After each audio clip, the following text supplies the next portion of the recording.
Welcome to Voice and Movement 1 on Blackboard Learn. This is a class that I teach face-to-face, and I traditionally have not used Blackboard very much, but I'm excited about implementing some of the things that we've learned in this particular institute to help sort of streamline their learning and have some helpful resources for them.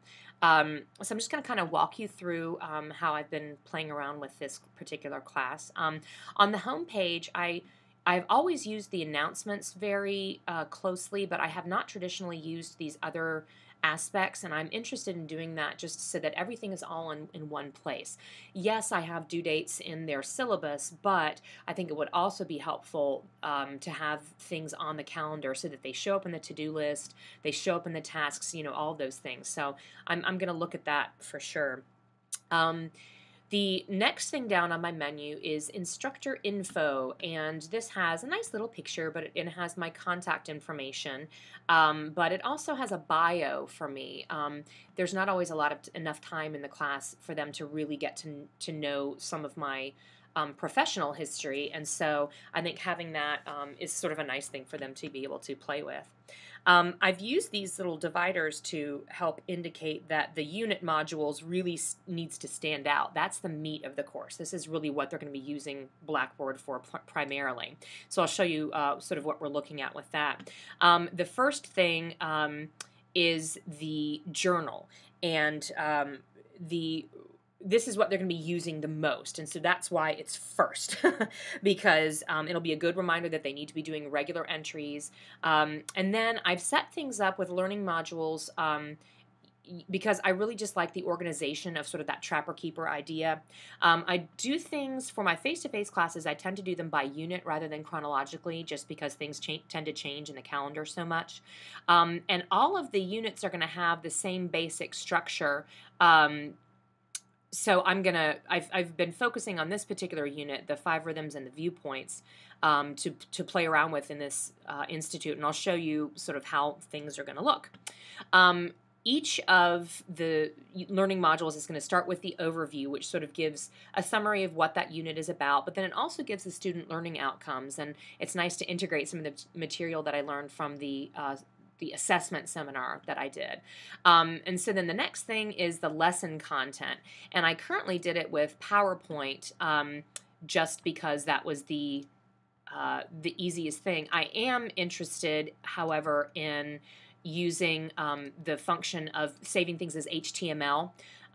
Sort of like what we had for the lesson content for this particular class. I just feel like it's much more streamlined for them to click something and have it go to another web page rather than a pop-up window and then you download and then another program opens and things like that. So it'll have the same basic structure in terms of the way that the information is presented, but it will just be in HTML instead. So but each of the lesson content is going to go through there. I also have included a copy of the rubric. I do have it in Blackboard as well for my grading purposes, but here this is sort of the original document which breaks everything down so that they have that from the very beginning of the unit and they know exactly what I'm going to be looking at. Then for the lesson activities, there is an interview that they have to watch and mark as reviewed before they get, hey, look, it's almost time for class. Before they can watch, before they can proceed with the other things. So I'm looking forward to the adaptive release. And then there's also going to be links and resources so that there's, different helpful websites that will pop up for them that, has information on the unit and things like that. I don't know that I'll use the discussion board very often just because it's a face-to-face class and I think doing that discussion face-to-face is crucial, but I might have like a virtual coffee shop forum. I am going to use the groups. They're going to do a group project for their final exam where they're going to be focusing on doing a presentation about a particular voice and movement practitioner within the theater world. And And so I think that the group stuff will be helpful for them in terms of organizing their meetings, having brainstorm sessions on the group discussion board and things like that.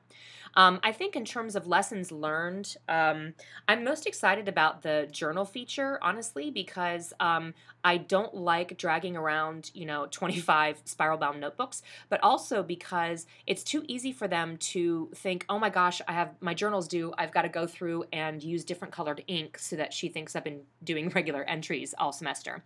This way, it's time stamped, and I know definitely whether or not they have been doing these entries along the way.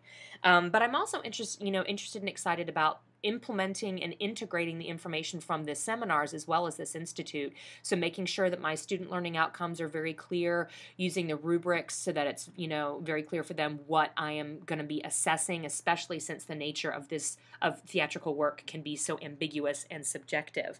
I think the biggest challenge for me is not just with Blackboard, but it's my teaching in general, is to find the balance between providing ample opportunity for the students to be successful, but not enabling them or babying them. And that's something I struggle with, because I do want them to be successful, but it has to be under the circumstances where they are taking responsibility for their actions. So I've learned a great deal in this institute and in the seminars, and I'm excited to sort of see where it goes in the fall.